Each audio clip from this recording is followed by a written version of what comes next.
Praise lord. ఈ దినము కొరకు దేవుని వాగ్దానము, మీ హృదయములను కలవరపడనీయుకుడి, దేవుని యందు విశ్వాసం ఉంచుతున్నారు, నా యందును విశ్వాసం ఉంచుడి. ఫుట్ నోట్లో దేవుని యందు విశ్వాసం ఉంచుడి అనే మాటకు అక్కడ కూడా దేవుని యందు విశ్వాసం ఉంచుడి అనేటటువంటి మాట చూస్తాం. ఇటు వాక్యము దేవుడు మన యొక్క నూతన దినము కొరకు దీవించి ఆశీర్వదించును గాక. యోహాను సువార్త 14వ అధ్యాయము 1వ వచనం, మీ హృదయములను కలవరపడనీయకుడి, దేవుని యందు విశ్వాసం ఉంచుతున్నారు, నా యందును విశ్వాసం ఉంచుడి.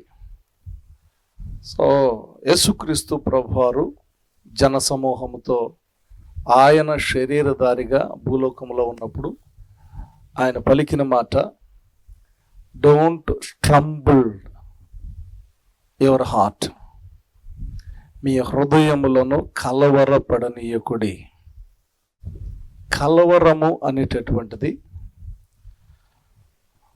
వాక్యం సెలవిస్తున్నటువంటి మాట, మనకి అవసరము లేదు, కలవరము చెందాల్సినటువంటి అవసరము లేదు. కలవరం ఎప్పుడు వస్తుంది అనంటే, ఏ దిక్కు లేనప్పుడు, ఎటు నుంచి ఏ సహాయము లేనప్పుడు, ఎటు నుంచి ఏ విధమైనటువంటి సహకారం లేనప్పుడు, ఏ దిక్కు నుంచి కూడా మన వైపు ప్రేమ కనబడినప్పుడు, మనము ఒంటరిగా ఉన్నాము అనేటటువంటి ఆ పరిస్థితులు మనకు చోటు చేసుకున్నప్పుడు మన హృదయము కలవరపడుతూ ఉంటుంది. ఎంతగా మన హృదయము కలవరపడుతూ ఉంటుందంటే, that is the end of our life. మన జీవితము ఇంక లేదు అనేటటువంటి దూరంలో ఉంటాం.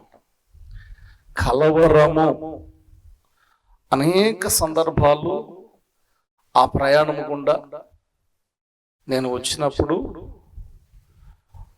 దేవుని యొక్క వాక్యము నన్ను బలపరిచి నిలబెట్టింది. లేకపోతే ఎప్పుడో జీవితం ముగింపు అయి ఉండేది అనటంలో కూడా సందేహమే లేదు. పరిస్థితులు కలవరపెట్టినాయి, మనుషులు కలవరపెట్టారు, సాతాను కలవరపెట్టింది, ఆర్థికంగా కలవరం తీసుకొచ్చింది, ఒంటరిగా కలవరం తీసుకొచ్చింది. నేను ఒంటరిని అని జ్ఞాపకం చేసి కలవరాన్ని తీసుకొచ్చింది. అనేక సందర్భాల్లో నేను కూడా కలవరపడినటువంటి సందర్భాలు. కానీ వాక్యము మనకు చెప్పేది, వ్యక్తిగతంగా మనకు చెప్పేది, మీ హృదయములను కలవరపడనీయకుడి. Just believe Heavenly Father, and also as you believe that Heavenly Father, the same way believe His Son, only His Son, Jesus Christ. ఆయన శరీరధారిగా ఉన్నప్పుడు చెప్పిన మాట, తండ్రి యందు విశ్వాసం ఉంచున్నారు కదా, నా యందును విశ్వాసం ఉంచుడి. ఫుట్ నోట్లో దేవుని యందు విశ్వాసం ఉంచుడి. విశ్వాసము ఉంచితే చాలు, నీ ప్రతి కలవరాన్ని దేవుడు తొలగించడానికి ఇష్టపడుతూ ఉన్నాడు.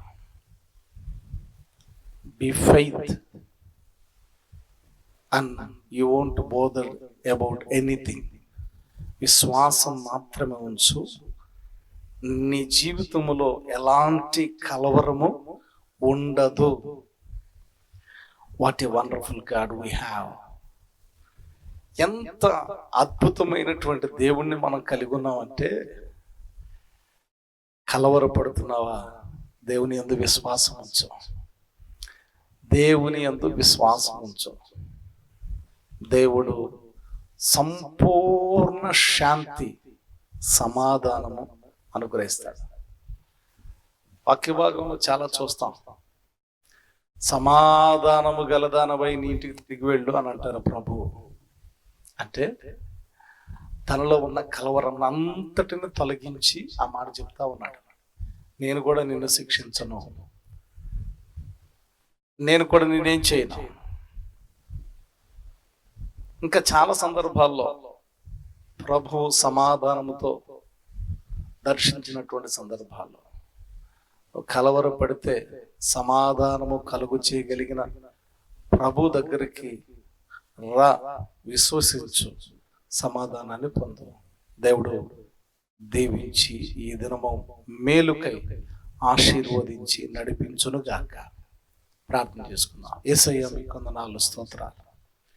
మీ లేఖనాన్ని బట్టి మీ వందనాలు. మీ హృదయములను కలవరపడనీయకుడి అనే మీ మాటను బట్టి మీ వందనాలు. ఈ దినమున దేవా, ప్రియులు ఏ పరిస్థితులనైతే కలవరము చెంది ఆందోళన చెంది ఉన్నారో, అది ఏ స్థితిలో కలవరమైనప్పటికీ యేసయ్య మీ కృప ప్రియులను దర్శించున్నట్లుగా వారు నీ యందు విశ్వాసం ఉంచేటటువంటి ఆలోచన యేసయ్య ప్రియులకు కలుగునుగాక. దీవించండి, ఆశీర్వదించండి.